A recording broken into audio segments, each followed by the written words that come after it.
షవాల్ high court నోటీసులు ఎలా చూడాలి ఈ అంశాన్ని?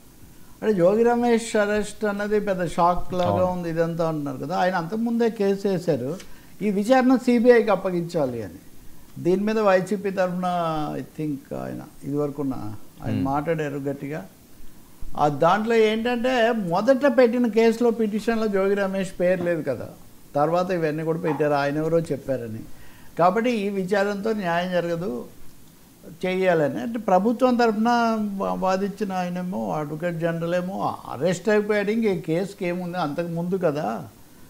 రెండోది, నిందితులు ఎవరైతే ఉన్నారో నిందితులు తమను ఎవరు విచారించాలో అడిగే హక్కు వాళ్ళకి ఎక్కడ ఉంటుంది, కాబట్టి ఉండదు అని వాళ్ళు వాదించారు. లేదు, ముందు నుంచి కూడా ఇది పక్కదో పట్టించే ప్రయత్నం జరుగుతుంది, ఖచ్చితంగా తనకు ఈ దర్యాప్తుతో న్యాయం జరగదన్నప్పుడు నిందితులు న్యాయస్థానాన్ని అడగవచ్చు అని అన్న తర్వాత మొత్తానికి హైకోర్టు దాన్ని తీసుకొని వీళ్ళందరికీ నోటీసులు, ప్రభుత్వానికి కూడా ఈ విషయంలో మీరు సమాధానం ఏంటి చెప్పండి అనే పద్ధతిలో ఉందంటే భారీ ఎత్తున ఇదంతా కక్ష సాధింపుతో అరెస్ట్ చేశారు, ఇదంతా కావాలని చేశారు అనే దాన్ని రాజకీయంగా లీగల్ ఫైట్ ఒకవైపు రాజకీయంగా ఎస్టాబ్లిష్ చేసే ఒక ప్రయత్నం వైసీపీ చేస్తున్నట్టుగా మనకు స్పష్టంగా అర్థమవుతుంది. ప్రభుత్వం కూడా అదే స్థాయిలో అంటే అన్నిటినీ కూడా అటే మరలుస్తున్నారు. మొదట చేసిన వాదనలు, మొదట చెప్పిన పేర్లు ఇవన్నీ వేరు, మిగిలినంతా పక్కకి వెళ్ళిపోతుంది. ఇదేదో డైవర్షన్ కోసమే ఇవన్నీ తీసుకొచ్చారన్నది వీళ్ళ కంటెన్షన్ లాగా ఉంది. ఎనివే న్యాయస్థానమే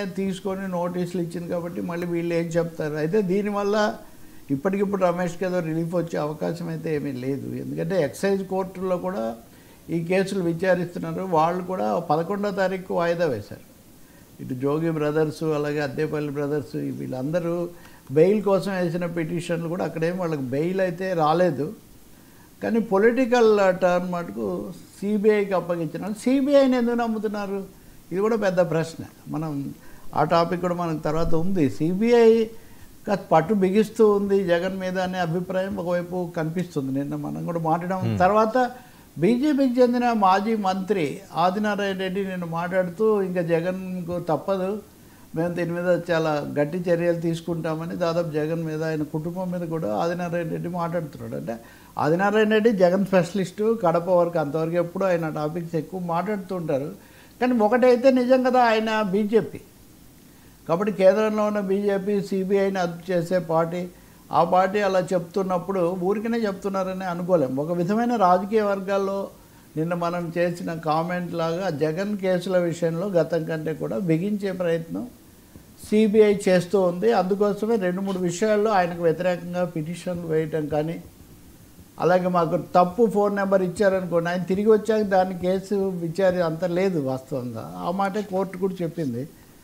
శ్రీలక్ష్మి విషయంలో కానీ చాలా విషయాల్లో సాఫ్ట్గా కాకుండా సిబిఐ ఫామ్గా ఒక స్టాండ్ తీసుకుంటూ వచ్చింది. ఆ కేసులు ఇంతకాలం డ్రాగ్ ఆన్ అవ్వడానికి ఒక కారణం సిబిఐ కొంత ఆలస్యం, ఊగిసలాట, లేకపోతే సరైన వాళ్ళు లేరంటాం ఇదంతా. కానీ ఇప్పుడు వాళ్ళు గట్టి జవాబులు అవి ఇస్తున్నారు. కాబట్టి బీజేపీ అంటే కేంద్రం అదుపులో ఉండే సిబిఐ వ్యూహంలో ఏమైనా మార్పు వచ్చిందని భావిస్తున్నప్పుడు మరి జోగి రమేష్ పూర్వం వేసాడో తెలియదు సిబిఐకి ఇది అప్పగించానని.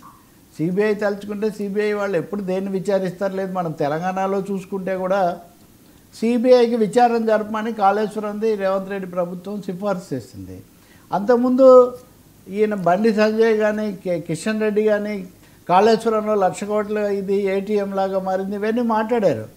కానీ ప్రభుత్వం ఒక న్యాయ విచారణ కమిషన్ వేసి ఒక దశకు తీసుకొని వచ్చి విచారణ జరపండి అని సిబిఐకి అప్పగిస్తామంటే నిజానికి వాళ్ళు తీసుకోవడం లేదు. ఇంతవరకు దాని మీద సిబిఐ ఇదమిద్దంగా ఏం చెప్పలేదు.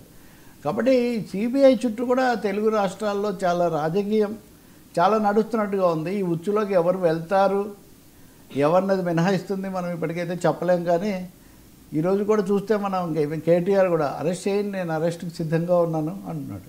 విచారణ జరపమంటే ఒకటి, అరెస్ట్ చేయడం ఒకటి, మూడోది దర్యాప్తు ప్రక్రియ ఒకటి. దేనికి సిబిఐ ఎటు మొగ్గు చూపుతుంది తెలీదు. కాబట్టి జోగి రమేష్ ఆంధ్రప్రదేశ్ లిక్కర్ స్కామ్లో కూడా సిబిఐ పాత్ర వహిస్తుందా?